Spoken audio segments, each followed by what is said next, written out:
Hey everyone, welcome back. If you're new, my name is Amanda. Today we've made a mini Thanksgiving dinner, leftover Thanksgiving sliders, and breakfast for dinner. If you like videos like this, make sure to hit that like button, subscribe, and turn on notifications so you don't miss any yummy videos. As always, I appreciate all of your support. Now, let's get to it. So first up, we have our mini Thanksgiving dinner. Now, I like to cook my turkey breast in a crock pot. This is a 10-quart crock pot, and I'm just drizzling some olive oil onto the turkey breast, and then I'm going to sprinkle it with some Pampered Chef rosemary herb seasoning mix. I love this seasoning mix. This is what I use on my turkeys every year. When you cook this turkey in the crock pot, it turns out so tender, and you still get the drippings. I don't add any water to this, so you still have drippings in the bottom that you can use for gravy and such. But we really enjoy this way of cooking it. It always just turns out really tender, and I'm always happy with it. So this is what we do from now on. Plus, it frees up your oven, so you can have this going and be doing all kinds of stuff in your oven. So that's awesome.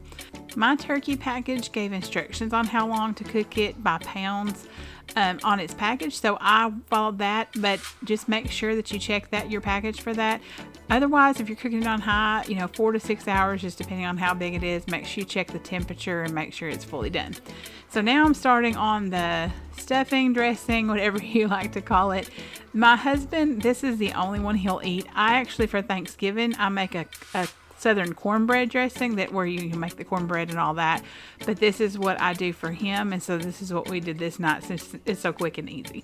So we used those 2 bags of that Pepperidge Farm stuffing mix, cornbread stuffing mix, and then I just put in some sage, and I'm going to put in some poultry seasoning. I don't measure these, but I try to put quite a bit in it because I want to make sure you can taste the flavor of all that. And so I've also got a whole stick of melted butter sitting to the side, and then we're going to add some chicken broth as well. Now, sometimes with the chicken broth, you might have to add a little more, add a little less. It kind of depends on what it's looking like. Usually 1 is enough for 2 packages, but you just kind of have to look at the mixture and see if it needs more. Now, 2 packages makes a 9x13 pan of dressing, so just keep that in mind when you're planning on how much you make. You can have this recipe and then make, like a square baking dish full of it and not have the whole 9x13 pan if you like. But this just gives us enough to have leftovers for a little while, so we like to do this. So I'm just combining everything well here. I put that melted butter in there and getting it, and you can kind of see that consistency, so that's what you're looking for. Of course, some people might like a more moist consistency, and you're welcome to add more liquid if you do. And I'm just scooping this out into this 9x13 baking dish. Once I get it all in there, I just kind of pat it out to make sure it's even. That way I can cook pretty evenly and get that ready to go into the oven. Now, I baked that at 400 degrees for, I think it was pretty close to an hour. Just keep an eye on it as it gets about 45 minutes. Check it and see if it's done to your liking. Now, I've got some green beans on the stove here, as well as some corn, and I just fixed some instant mashed potatoes just to kind of be more quick this night. Now, this is the stuffing all done, pulled out of the oven. We really enjoy this. Like I said, my favorite is the cornbread dressing that I make at Thanksgiving, but this is a great substitute for that as well. So now the turkey's done, and I'm going to take that out and pull all that off and get that ready for us to eat. Like I said, you can see those drippings in there. It turns out great. I highly recommend cooking in the crock pot.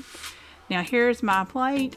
Everything was so good. We love Thanksgiving dinner, so we do this actually every now and then throughout the year. And this is a quick, easy way to do it. So now I've got leftover Thanksgiving sliders coming up. This is going to utilize your leftover Thanksgiving items. So I've got 2 tablespoons of mayonnaise in that bowl, and then 2 tablespoons of a garlic aioli. I think it's it's a garlic aioli mustard, and we really like that stuff. It's from Walmart. Now, the recipe actually called for Dijon mustard, but we use this instead. I deviated a little bit from the recipe. I'm going to link the recipe in the description box, but just be aware I've made some changes to that. So we're just going to blend this up and get it ready to spread on our Hawaiian buns that I have sliced in half so that we can have tops and bottoms. Now, I'm using the King's Hawaiian, as a dozen of them, and I'm spreading this mustard mayonnaise mixture on the top part of the buns. Now, I didn't show me cutting these in half. I meant to film that and didn't get that, but they are a little tricky, so be careful. As you can see, I had a couple that kind of detached, but that was fine. It worked just fine. I placed them back on top, and even if you mess it up a little, it is completely fine, so don't worry about that. Now, I've got all that spread on there. I'm actually going to spread some cranberry sauce on the other side. I went a little light on both of these, so just keep in mind you can put more if you like. We made these once before. I did not care for them when we made them before, but my daughter loved them. The way I made them this time was a little different. I didn't put as much of the mustard mixture and as much of the cranberry sauce, and I liked them much better. We also used a different cheese, so I'll talk about that in a minute too. So once you get that all spread on there, and like I said, however much you'd like to use, use how much you like. And then we're going to actually take our shredded turkey and then sprinkle it on top. Now, if for some reason you don't have any leftover turkey, which to be honest, we eat a lot of our Thanksgiving leftovers as Thanksgiving leftovers.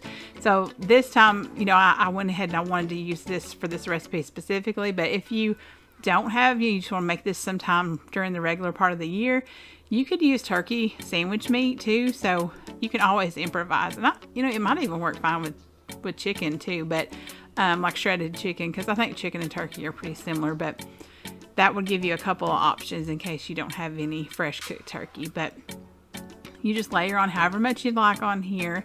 I just used most of what we had left over because we didn't have a whole lot. We'd already eat a couple of days of leftovers with it, and this was kind of our last little bit of it that we used up here. Now, once you get that turkey on there, you're going to top it with cheese. The recipe called for Havarti. I didn't have Havarti, so I went ahead and used Swiss, and I really like the Swiss better. Like, I had never had Havarti cheese before, but the Swiss was absolutely delicious on it. I will use that every time now. It also calls for 8 slices. I couldn't fit 8. It may have just been these were bigger slices of cheese.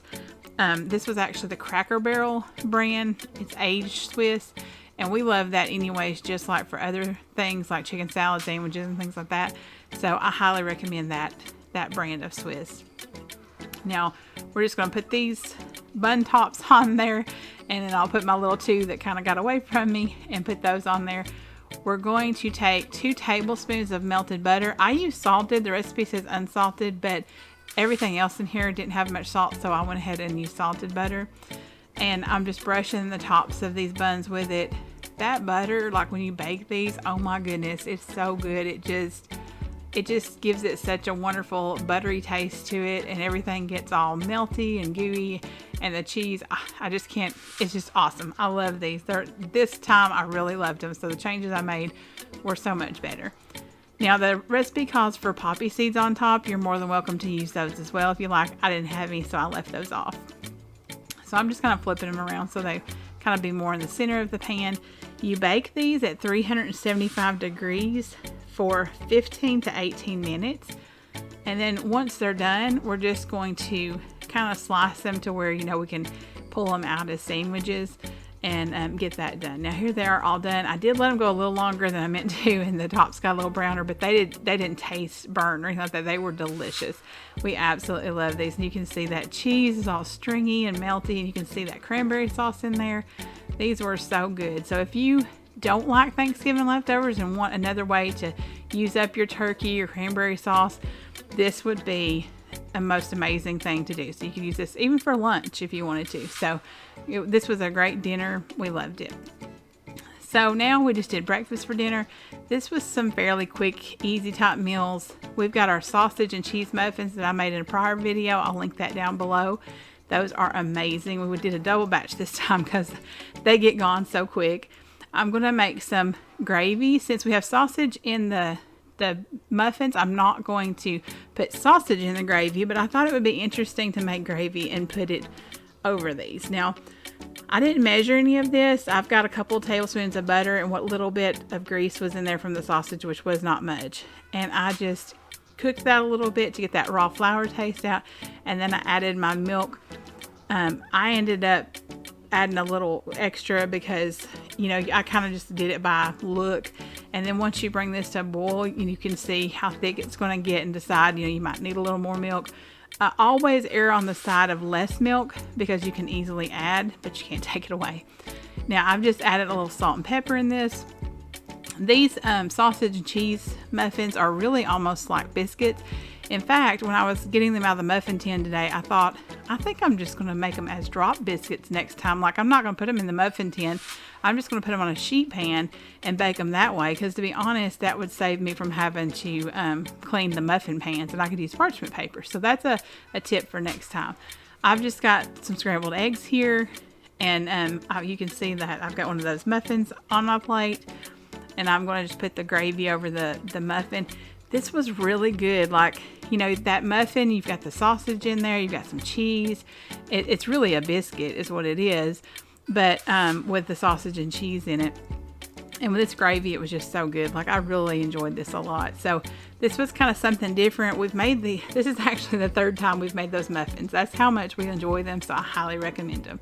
So I hope you've enjoyed this video. I hope I've given you a few new ideas. These were fairly quick and easy type recipes.